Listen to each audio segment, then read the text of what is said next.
Welcome, everyone. We're back today with a really great guest. I've been reading her famous magazine, Geomantica, the publication for years, may I say decades now.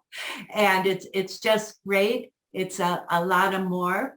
And to give you a little background, she's a geomancer, someone who assesses the invisible dimensions of life and land, which is so perfect for invisible architecture site.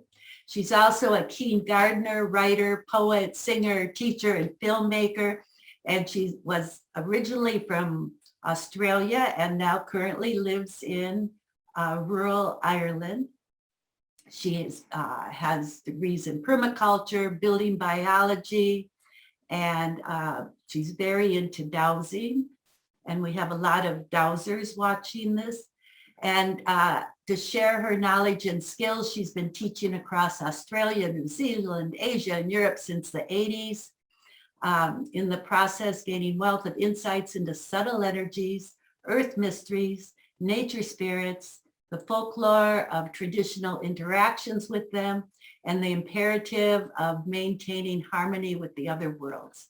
And she's got many books and documentaries and that. And so at the end, we'll just go back and she'll tell you how to get a hold of her, and all that information will be under the video. So welcome, Alanna, after all of that. Oh, thank you. Thank you. That was a lovely introduction. Thank you. Thank you. And so it's lovely to be here. Oh, thank you. And so Alanna is joining us with her beautiful silver mesh, because she has sensitivity to those electromagnetic fields, which we all might have soon, the way it's going with the 5G rollout in LA. So welcome, Alanna. Do you want to give a little introduction to yourself? And then she's brought several pictures that are going to, she's going to illustrate what all of this, the insight she's received in geomancy. Well, Carol, it's hard to know where to start, really, because it's a very wide field with geomancy, and of course it's a big planet. I haven't been to America, but I know there's plenty of you good folk there doing that sort of work. I don't need to go there. But I've had insights into a lot of different cultures, which is just so interesting. It's been a very rich life being a dowser. Yeah. And I started young, and I helped to start the Dowsing Society where I was born in Sydney. Okay. Not the capital, it's the biggest city in Australia. Not many dowsers in big cities, but there was one on the outskirts in the Blue Mountains, and I was living up there, and I got to know her, and she was a mentor for a while, Isabel Bellamy. And she had a lot of connections from teaching, and she was quite elderly, but I was only in my early 20s. And I was just so excited about dowsing. And of course, when you're young and you get excited, you can get really excited. Right. So she saw that in me, the benefit of youth, you might say. And she said one day, Alanna, we need a dowsing society. There's only a few here and there. We need one in Sydney, and I want you to be the secretary. So that was the start of it all. And it did come to pass. 1984 we started, and we had our 35th anniversary. November 2019, I went back from Ireland. Wow. And it was an absolute joy. And I met people from other conferences that you meet, or the same people at these dowsing conferences. Right. So it was such fun. And it was partly because I was coming back then that Martina Negro, the president, chose the date. But in hindsight, we were very lucky we did it then, because after November 2019, what unfolded was the most horrific bushfires right across the eastern part of the country. They called it the Black Summer. Because I remember reading about that. Bushfires, it was just catastrophic. Then it went into the COVID era for 2 years. And now they're having the worst floods they've ever had. So you could say we did it in the nick of time. Well, things poor, were calm, you know. poor Australia's just being tested like crazy. I know. So anyway, I did start young, and I'm still at it. So I'm semi-retired, but I don't do as much as I would have in the past now, but I do a bit. You had told me, because you moved to Ireland, and when we were talking before, I had talked about Professor Callahan. I've written about him and given talks on him, and it was his paramagnetism and all of that. Yes. And with Professor Pop, all the light research. And you said one of the reasons you moved to Ireland was because of the towers that yes, Callahan was always like talking about. Exactly. Well, perhaps I should sort of get into my photo file at this point. Okay, that would be perfect. Yeah, because as I said, it's a big subject, and yeah, and I can't wait to share some of my lovely photos. Okay, so let's do it. So just hit share, and I've made you co-host. So. All right. And they're there. Thank God. Oh yeah. I'm good on intuitive stuff, but as for technology, I don't really have that same amount of interest. We have it down. Okay, so there you are. There I am on top of an enormous pile of stones in Ireland, and swinging my pendulum. So that's my main instrument, is the pendulum. That was a flashy one that I borrowed. That's a long one. It was a pendant, actually, a heart shape. Oh, I see. But actually, I told the story in the British Society of Dowsers magazine, that's the current issue now, about the Irish legend is actually amazing. Around this pile, you can't appreciate what I'm standing on, but I'm way up in the air on an enormous pile of stones that were put there about 2,000 years ago in the Iron Age. And the tradition of the site is that there was a holy well that the warriors of one tribe had control of, and it was infused with magical herbs that you could throw the injured warriors in there after a battle, and they'd pop out in the morning healed. So it was such a great well that the other enemy tribe, of course, didn't want anything to do with it. Then it was wrecking their chances of winning the battle. So it's only a story, of course, and they were told to all bring a few rocks and cover it up. So there's millions of rocks on top. But anyway, it's associated with the nearby area that I've written about, where there was traditional of a herbal hospital not far away. So when you get up the top of it, you do find this powerful water energy, water line crossing. Yeah. So it all sort of fits together with the legend. I love that. Right. It's amazing no one's dug down to check out the well.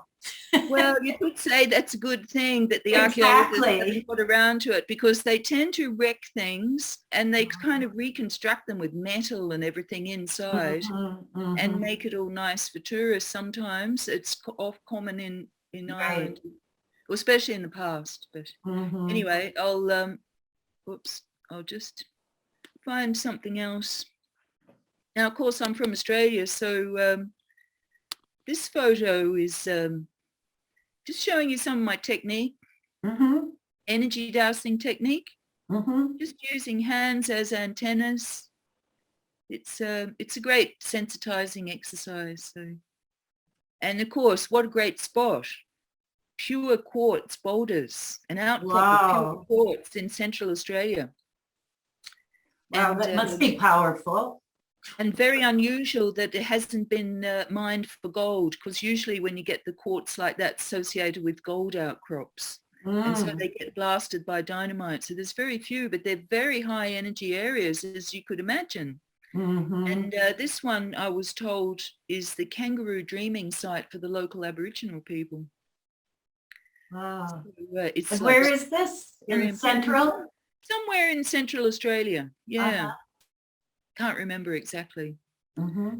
So yeah, Australia has been an incredible place to discover the energies. So But then, you know, Ireland is magic place too. So, and there's a lot of connections. There's a lot of Irish in Australia.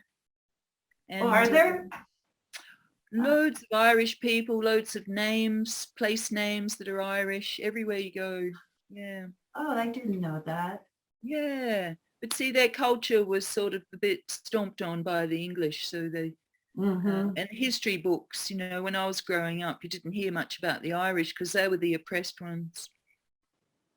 So that's me just sharing a bit of energy with a very beautiful place. I'm hoping to take people to some of these places like this one this summer. So this is in Ireland, right? In Ireland. It's the source of the biggest, longest river in all of Ireland and Great Britain put together. The Shannon, the River Shannon. And it bubbles up out of the ground. And when there's been a lot of rain, there's loads of bubbles. And they bubble up from the limestone where they come through various fissures and cracks. And there's a tradition there that there's bubbles of wisdom. They're not just any old bubbles. They're bubbles of wisdom. And that's the source of the river. And of course, it's a very magical place full of incredible nature spirits. So is this like primary water, do you think? Or it's just coming out of the earth? Well, it'd be a mixture. It'd be a mixture because it's the catchment area is like wild mountain country in Northern Ireland. Oh, I see. And then it goes into this limestone country where you have things like lakes that disappear every 7 years. Oh, that's the tradition, because there's a lot of fissures in the ground. Wow. Yeah, so the water just sort of bubbles up seemingly out of nowhere, but it's out of the limestone ground. Yeah, gorgeous place. And I was just talking about the British Society of Dowsers. So I've given talks for them and got a nice cover shot on the magazine after I gave my last talk. Well, that was a few years back now, 2014. And they just managed to keep going. Yeah, they seem to have had a lot of problems to keep the business afloat. Well, the same with the American Society of Dowsers really went down, but it looks like this year it's coming back up, you know. Oh, that's really good. The same, yeah. I suppose that's from COVID or something. No, it was before COVID. It was going down. The membership going down. Yeah. And a lot of the older dowsers, there's really like incredible ones that had passed. That's true, yeah. The spirit dowsers, as they call them. So, you know, there's that whole transition. Yeah. Okay, so what can I show you now? Oh, just I just picked out some of my favorite photos. This is some students and just showing you that sensitizing technique. And I find just looking at them makes you feel more sensitive. Right. You can just feel that. Yeah, like seeing people doing it. It's like, oh, yeah, that's so nice. And it's such a great antidote for the hyperactive lifestyles of today, you might say.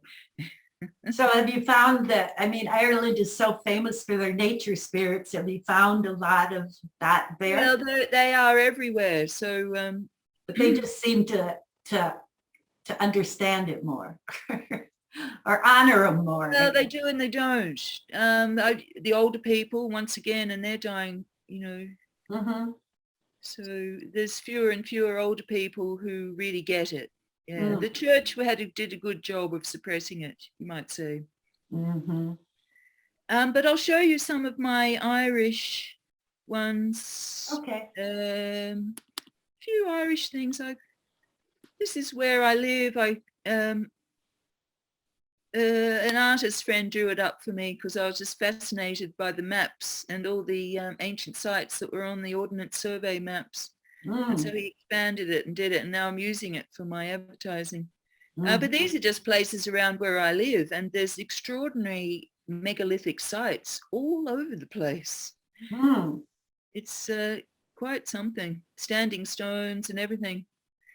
And wonderful legends.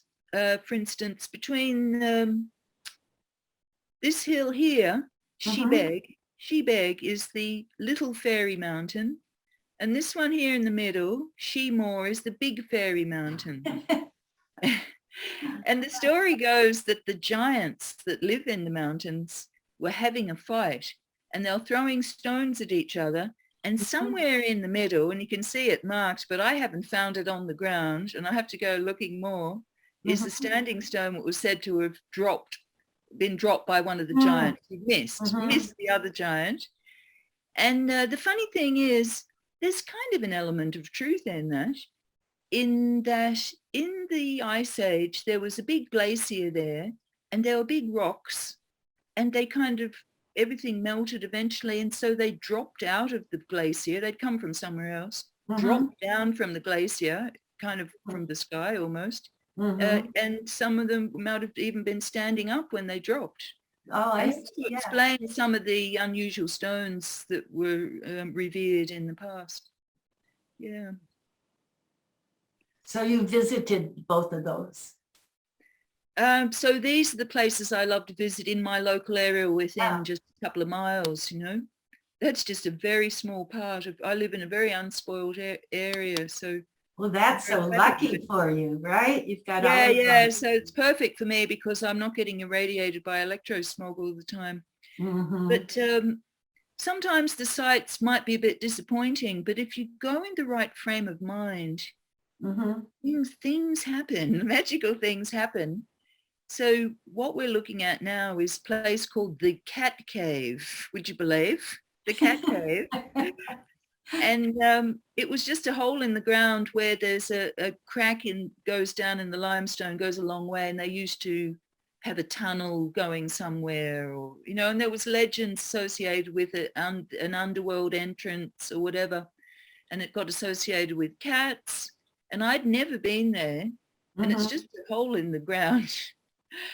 But there's a house next door with a lot of cats. And so when we got there, this wonderful, friendly cat came out and was jumping around and playing with the dog. Bringing it all the truth. It was like the cat fairy of the place, perhaps. Did you go down in it?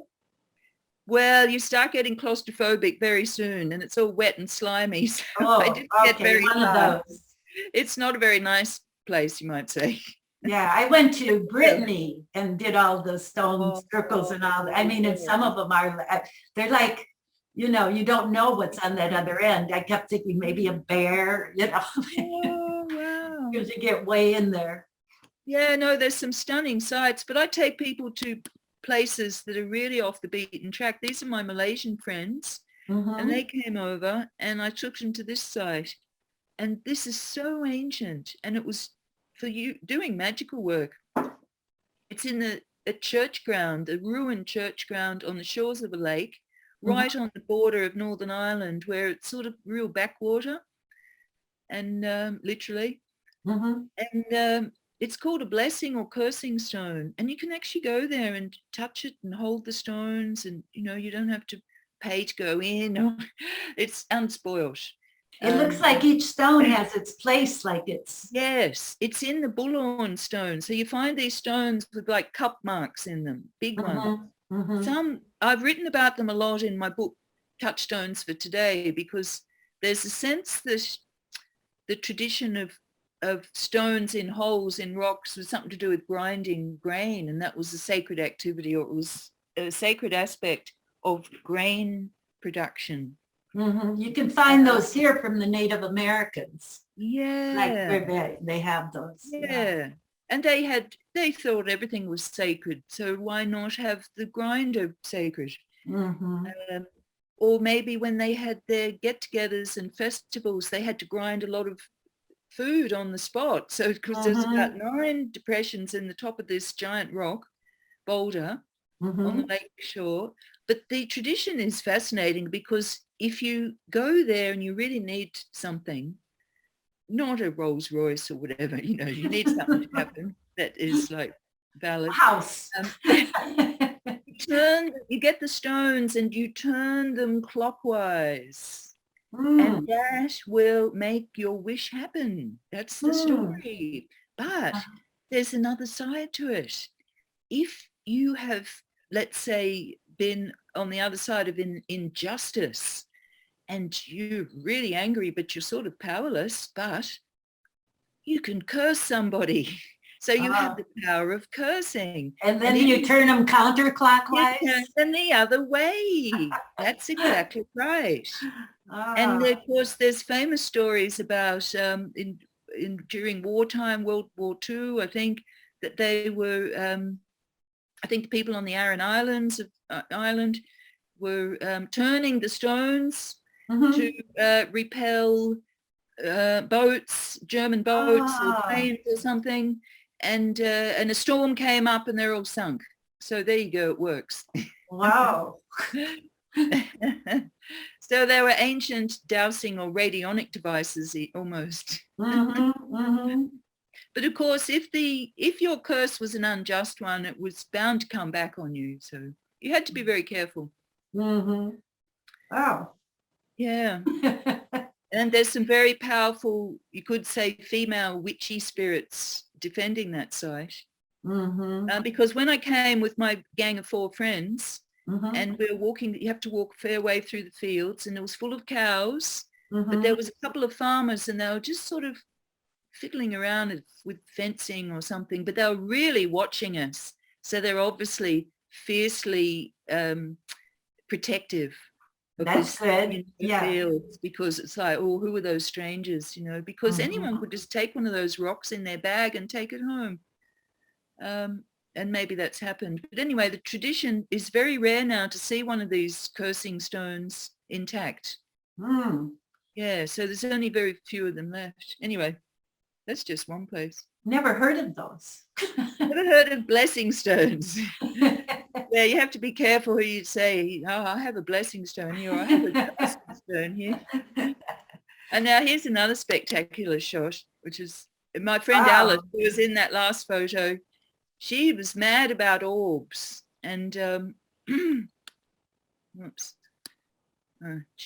Anyway, she took that photo at a St. Barry's well, not far from home. And there's a local saint associated with it. So it has a very strong Christian aspect to it. But the story that goes with it is that St. Barry expelled the serpent from the holy well, the spring, the sacred spring there. So he expelled the serpent.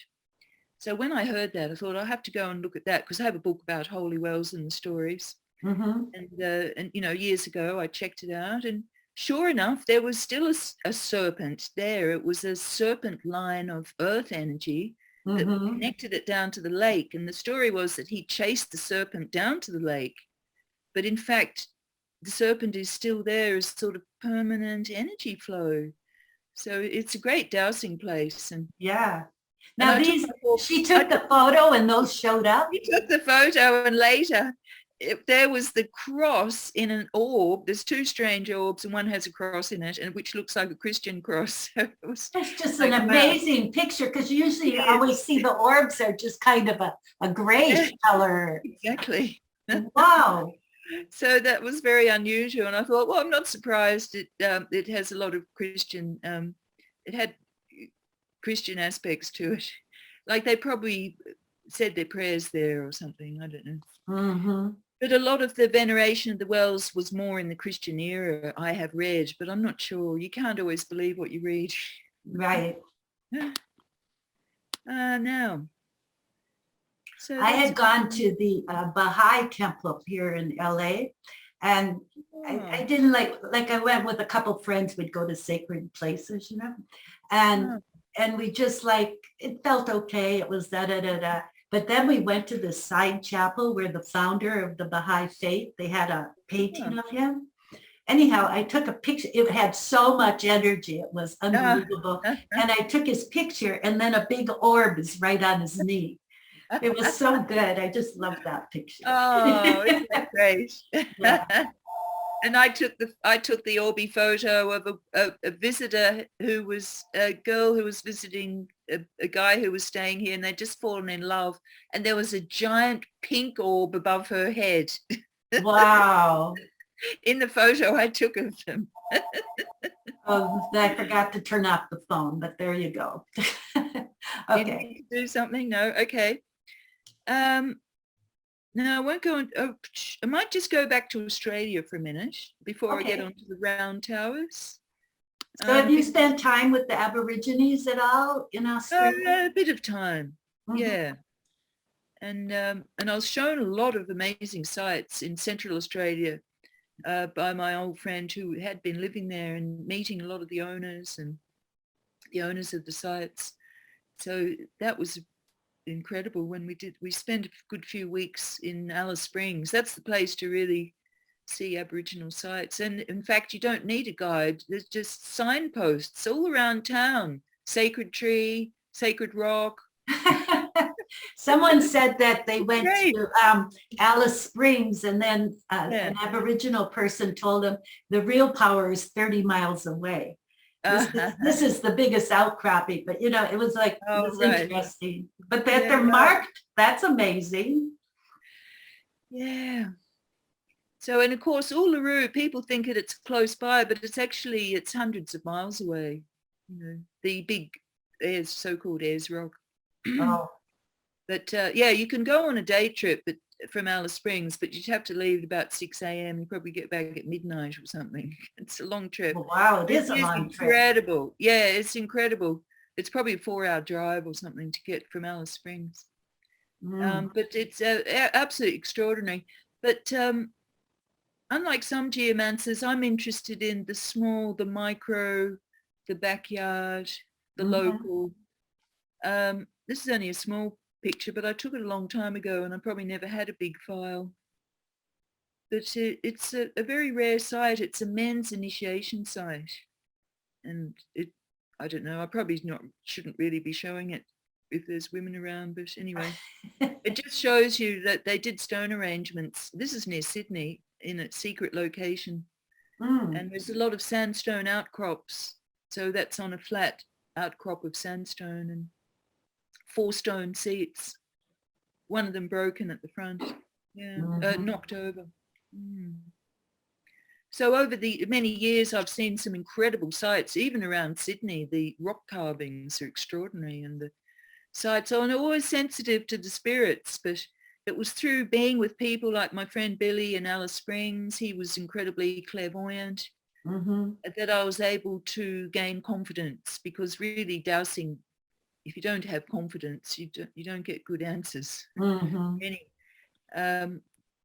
So when people said they could see something and I could feel something, but then I could define that feeling more by dowsing and developing my David dowsing technique of delineating, where they are in a, they're invisible to most, but sometimes I see them in my mind's eye, but I can also feel where the edge of their energy field is, just like we can feel the edge of animals or our energy fields. So this Billy, he was like a teacher or something? He was an old friend, I knew the whole family, but then he split up, and he was from Australia, but I lived in London in the 1970s, and I got turned on to a lot of things. That's where I first joined the British Society of Dowsers. I see. In the late 70s. And I met him there, but he was actually from Australia, and he'd married an English woman, and later they emigrated back and split up, and then we got together for a while, and he's passed on now. But extraordinary clairvoyance that he had. He didn't he was just happy to observe, because as my friend's Buddhist monk friend said, they have their world and we have our world. You don't want to get lost in the Deva world. So I only look for them if I need to look for them. But of course, if I'm on holiday and I'm at a sacred site, I'll be very curious to see what I can see. But this is something else in another part of Australia where I was living before I moved here in the southeast, Victoria. And this is part of a very long, I think it's 200 meters, yards. Stone arrangement of a serpent. And at one point, it's all rocks piled up following, and the old dowser got there before, an Irish dowser friend, and the line of the rocks coincides with water lines, underground water lines, curiously enough. The line starts, the stone arrangement starts at a spring, I think, and ends at a spring, from memory. Anyway, I have written about it all, and it's extraordinary arrangement. They found other ones recently too. The man who rediscovered it is on the right, and Peter, my husband's on the left. And it was just curious that there was a very old dead tree that was probably cut by stone axes, joining the stones together on that rock outcrop there, and they were looking at that thinking how extraordinary this was. This is hundreds of thousands, particularly possibly years old stone arrangement. And it's so long. So long, and it goes up the mountain and it ends above an underground spring with a very large boulder that looks like a snake's head. So that is depicting Minji, the most important nature spirit for those local tribes in that area. And it's not a happy chappy. If you break the earth law or the tribal law, he might come and get you. So you have to be very careful of Minji. But there he was depicted, and there's a few other ones of stone arrangements where they go up the mountainsides. Well, right up the mountainside. Yeah, so, well, not Amazing. a big mountain, but yeah. So there's some, so many things that we don't really know because the people were gone. We can only guess sometimes what they're used for, or but then in modern times, the Aboriginal culture is really available for us through the modern art that's being produced. And I've got just a detail of a painting that I saw in Northern Territory in the centre. And it was one of my favourite Aboriginal artists, George Riley Mundu Walla Walla. And he's always depicting serpent dragons in his paintings. That's why I've just picked out this detail from the painting. And these are like the mountains in the background. There's a spring at the bottom, and there's two wonderful dragon serpent spirits, or probably you'd call them a rainbow serpent in Australia. And then even there's a pair of them in the bottom looking a little bit like the caduceus of the medical staff. Yeah. So these things are universal concepts. The concept of the earth power, the dragon, the serpent. Something how the dragon is just so universal, isn't it? Yeah. Yeah, and if, say, you fly into Darwin Airport, there's a wonderful Aboriginal mural on the in the foyer, a huge one, and it's all the whole thing is just one giant dragon serpent, rainbow serpent, looks like a dragon, and it's even got little fishy fins and tails and things, so it looks a little bit like a sea creature or a combination of animals. Yeah, it's extraordinary. The art is how the culture is being sent around the world, and Aboriginal people are so proud of their artwork, and rightly so, because it's just extraordinary. It's such a great cloud too.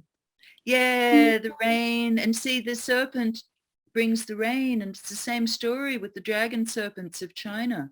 They sleep under the ground until the spring comes, and then the ceremonies induce them to awaken and fly up into the clouds and make it rain. So it must be the same, something like that as well. Yeah.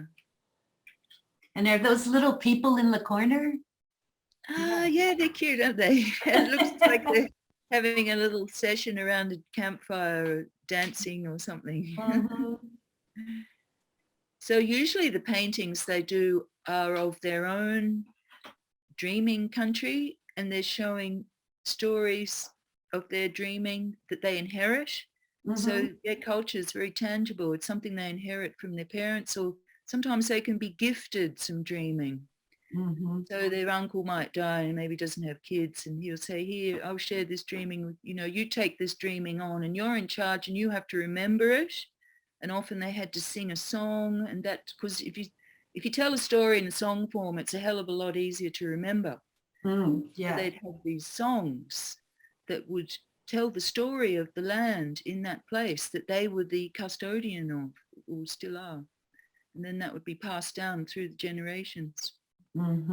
So wonderful connection to the land. I love some of their pictures where they're so abstract, but of the land forms. They're just incredible. Gorgeous colors, and they're so vibrant, and you can just see that the richness and the spiritual wealth in there is extraordinary. I think that's what turns people on when they see that. And it's funny for the artists, because with Billy, I got to meet the artists, and I met quite a well-known one.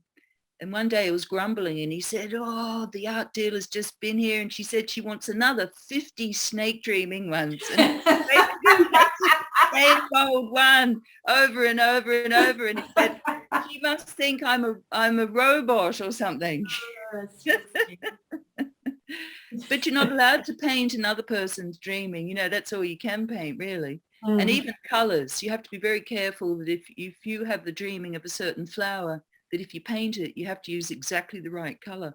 These are the sort of things I learned off Billy's art dealer friend, and she took us out into the bush where the people lived and collected the paintings and dropped off more art materials for them. And sometimes she'd record them, and I recorded them at the same time and put them on one of my documentaries. Record them singing the song of the painting. And it was just the most wonderful experience. And so like the colors like of the flower, it had to be, is that the literal, or is it so Jenny, invisible, the art dealer, would have to bring exactly the right colors, otherwise the woman, usually they're women artists that I met, said no, I can't do it unless I have it has to be the right color. It's like you dishonor your dreaming if you use the wrong color, probably. Wow. Yeah, so really detailed. I mean, so it's an extraordinary culture of so ancient and peaceful. They didn't go around invading. They'd have a bit of mock warfare, fight over a woman or something, but so basically a peaceful culture. And what I find amazingly wonderful is they didn't have a hierarchy. Nobody was more important than, well, it is, in that culture, nobody's more important than anybody else. People might have specialities, but they're not ostentatious and, not into material things. So do they have a chief or any kind of leader, or it's... No chief. They never had chiefs. Wow. No. They'd have a council of elders who'd be called upon. And then whoever had the wherewithal for whatever leadership was needed would rise to the occasion, having consulted the elders. And but they might not do it another time. It was more fluid. You had to sort of earn it rather than the corrupt sort of hierarchies that Western culture ended up with. So I love that fact there was no chief. Everybody's in charge of their own self. But you listen to the elders because they're the ones who with the wisdom. Well, we've lost that. Yeah. So where am I with my photos? I've just got 2 more photos. Okay. And I've got one back in Ireland. Oh, there's an Irish tower. A fine looking Irish round tower. Wow. And it's one of the best looking ones you'll ever see in Ireland. And it's not far from where I live. So I'm very lucky. It's just over the border in Northern Ireland. I think it's about 60 kilometers away.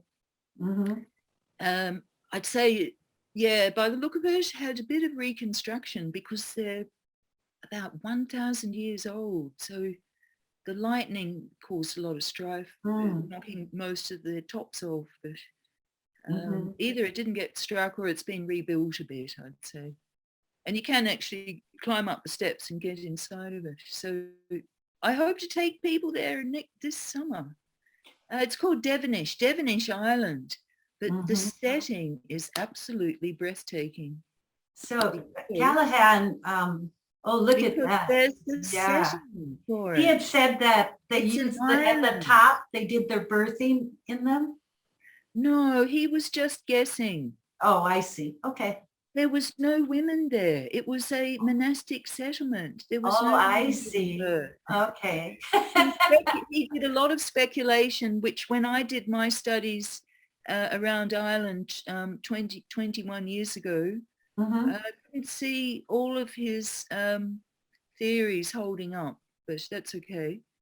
mhm. But it is a gorgeous site, and it was a big monastic settlement in the middle of a very big lake, and you have to get the little boat taxi over there, and it's So how do you think they were used? I mean, glorious. they're power spots, right? I mean, like for the Well, energy. they act as antennas, yeah. So they're picking up a lot of stuff from out of the sky, Mhm, and you end up the big field effect around them. But like I can't measure paramagnetism, and I can't measure Schumann resonance, but I certainly have doused some very powerful fields around such things with my mhm, pendulum. And that's good enough for me. I don't need scientific stuff. mhm. But the funny thing is, through just using my intuitive research side of things, I don't find the big towers as powerful as the ones that we make. My theory is that they have a powerful energy field around them because it's a side effect of the shape and the form, the stones, the antenna shape. Mhm. It's just a natural side effect of, just as all forms of architecture have, Just like how they energy fields, used obelisks big all stone over. things. Yeah. Oh, Whereas why when don't we you make talk a one, little bit about because you came up with these power towers. no, Callahan did. Oh yeah, sorry, I forgot. I've got some more. There we have it. My lovely tower. Of Ah, course, this is me a few years ago. mhm. Um, and that's my tower that I had a lovely artist paint a serpent on, and I had it for many Nice. years, but what happened to it? I've left it. I sold it with the last farm that I left. So you can't take them everywhere. They're very heavy. They're full of rocks, Uh-huh. full of basalt rocks, the volcanic rock. So how tall was this one? Not much taller than what you see. Oh, okay. But whenever I put, look, it's just a plastic pipe filled with basalt, but it's the location, the intentions, Mm-hmm. even the timing that you do it, that's very important. So like my pendulum's swinging there, but if we had a ceremony around it, my pendulum may well start helicoptering with amazingly increased energy field around it. Mm-hmm. And so this is what I like to do with people, is to help them to discover their natural sensitivity to energies, which is easily done around a power tower because there's so much of it, energy, Mm-hmm. that, if you allow your hand to absorb some, people would tend to, when we do a ceremony and chant a few ohms around one, for instance, you'd start to feel like a throbbing, pulsing energy coming out as we do it. If you're in that receptive mode with your hand out. Mm-hmm. And so, I don't like to just say to people, yeah, well, here it is. It's got a big field. It's up to them. It's up to them to feel it. That's what it's all Uh-huh. about, is getting them to realize that, yeah, we're so sensitive. We can feel all of these things. And some of them have been so powerful, the ones I've made over the years. So do you like the height? Do you douse the height? Do you 1994, I have started different making heights them. or different locations? Well, they tend to be about this size, the one that you see there, the ones I make. But Hmm. I started making them myself in 1994, so there's been hundreds of them made as a result. But I was only going off what I'd read in the book Secrets of the Soil, Mm-hmm. which came out in 1989, written by Christopher Bird, the wonderful uh, American Dowsing Society member, and Oh, helped me. that's such an amazing book. And Wow. what a book that is. Though I must say in the first edition, they did make a mistake about paramagnetism and diamagnetism in relation to oxygen and Hmm. carbon dioxide, I think. They swapped them around. You know, people make mistakes. I do too, of course. And Christopher Bird, sadly, he's passed on now, but he did the work. He put in a lot of traveling and looking on the ground at what people are doing across Australia and America. So he did a wonderful job with that book.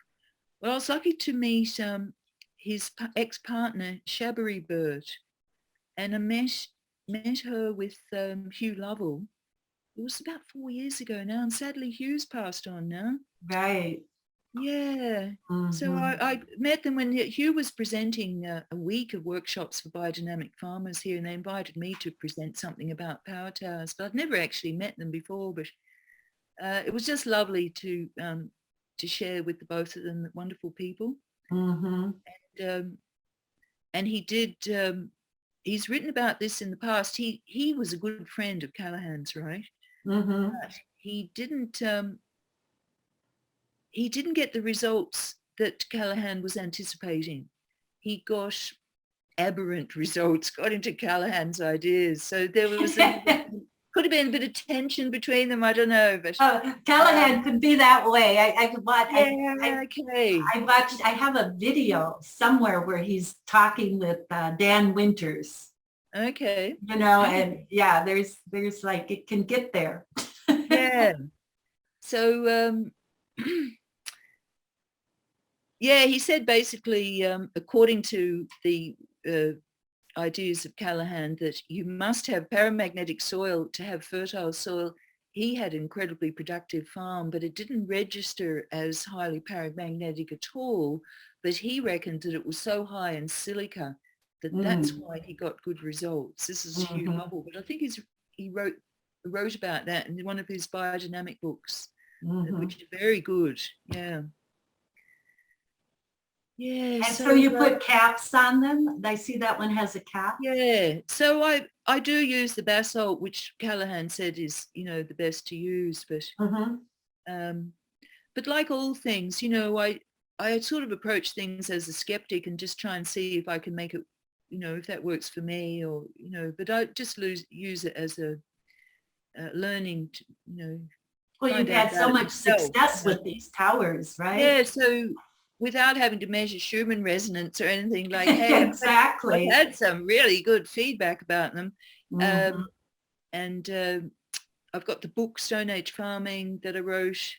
That's why I went to Ireland to do the research, to get photos and research in 2001. Yeah, I have that book. It's great. Oh, great. Well, I hope you've got the new edition. The second edition came out 2013 or something. And I got the 10 years down the track story from some of the people. So that was great to get the... Oh, I think I have the earlier. I'll have to update it. Yeah. The earlier one wasn't such a good edition.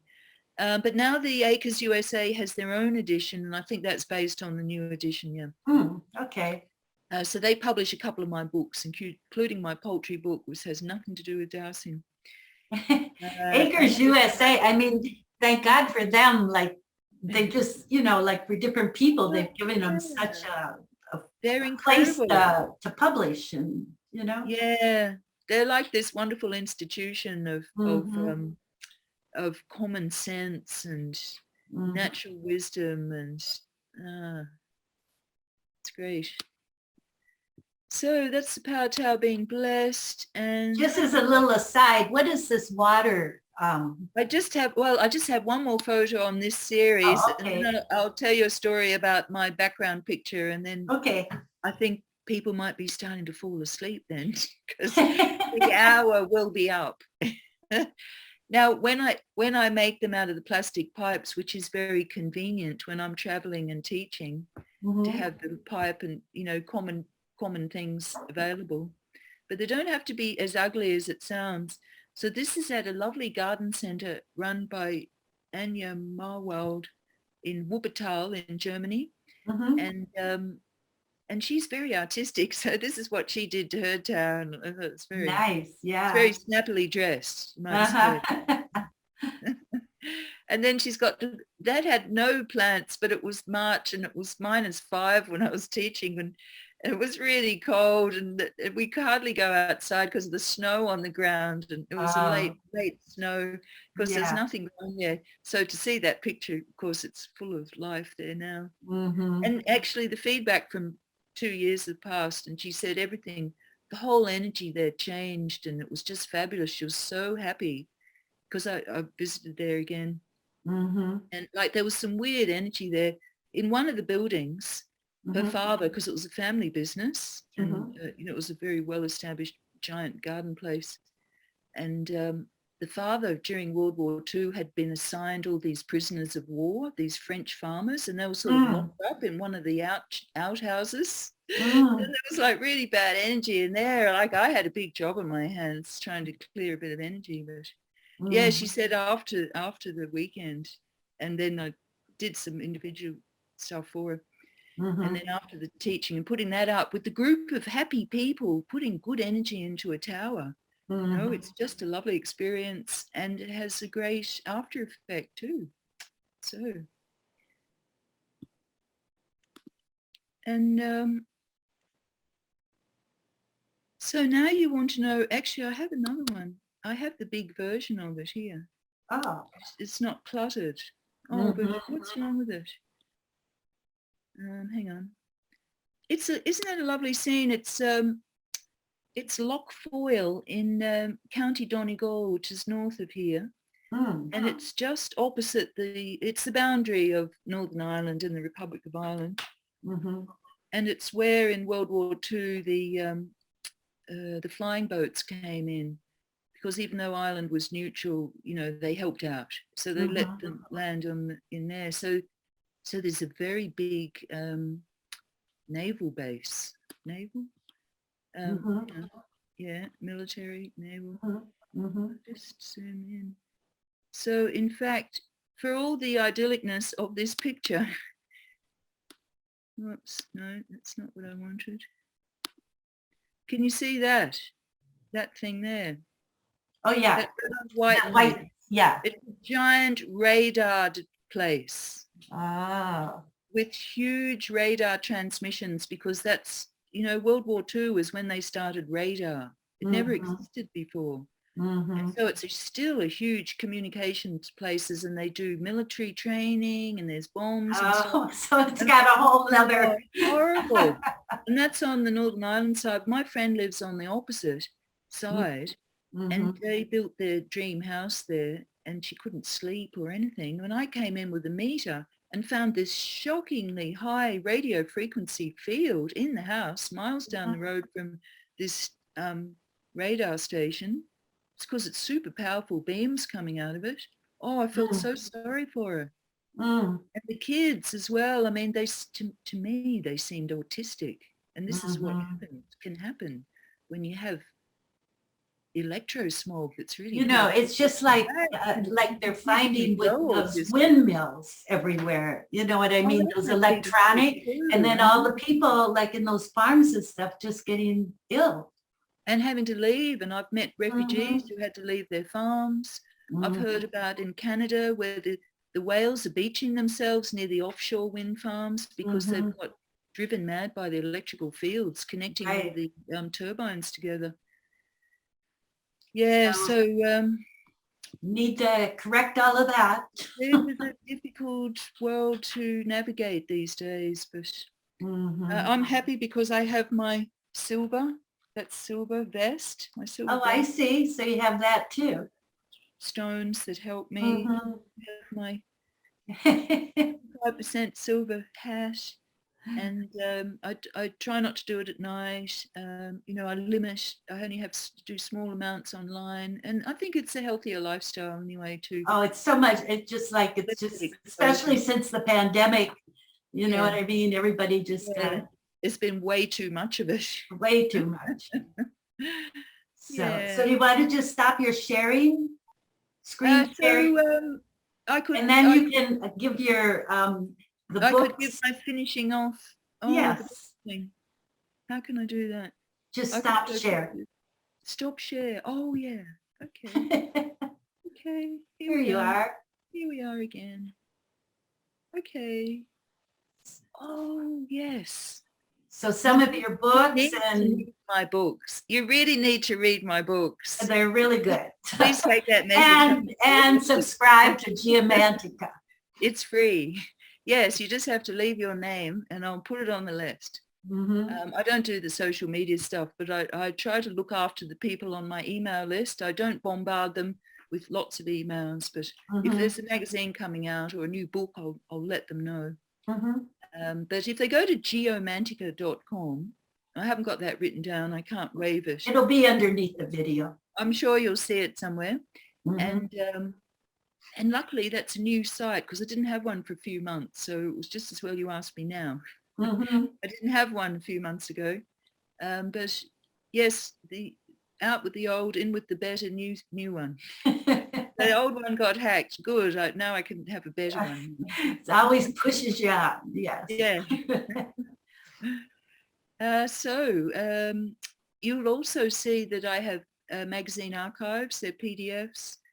I have films on DVD. See, I'm not really into selling big downloads because I believe that we need to limit the amount of use we have on the internet and not have big downloads all the time. So I actually have physical DVDs. I know a lot of people it doesn't suit them, but anyway, it suits me. Okay. So I might have something online, but most of my films are, I have a few excerpts actually at YouTube, but you'll see them peppered around links around my site. And then and my latest project was to produce a book last year of 4 seasons eco living and a very practical book about this climate where I live and what you can grow and staple foods that you can live on to have your own food security. And basically 30 plus years of my knowledge of composting and growing and everything all put in a fun context with funny poems and nice pictures. Well, that's timely, seeing as the I lot of made food and ships and light everything, everybody's got to start growing their food. Exactly, but it's it has the light-hearted approach because it's a fun, joyful thing, and people usually think, oh, I have to give up this, I have to give up that, but no, we're on a big adventure and we have all these challenges and we can take on board all these new things and it's all so exciting. So, well, that's a perfect way to end. yeah. A little upbeat, so that's good. So thank you, Alanna. This was really interesting and you've just had an incredible life and contributed so much. So thanks. Oh, thank you. I've been very blessed in my life and really appreciate your interest and thanks for the invite. Okay. Bye, everybody, and we'll see you next time. Yeah.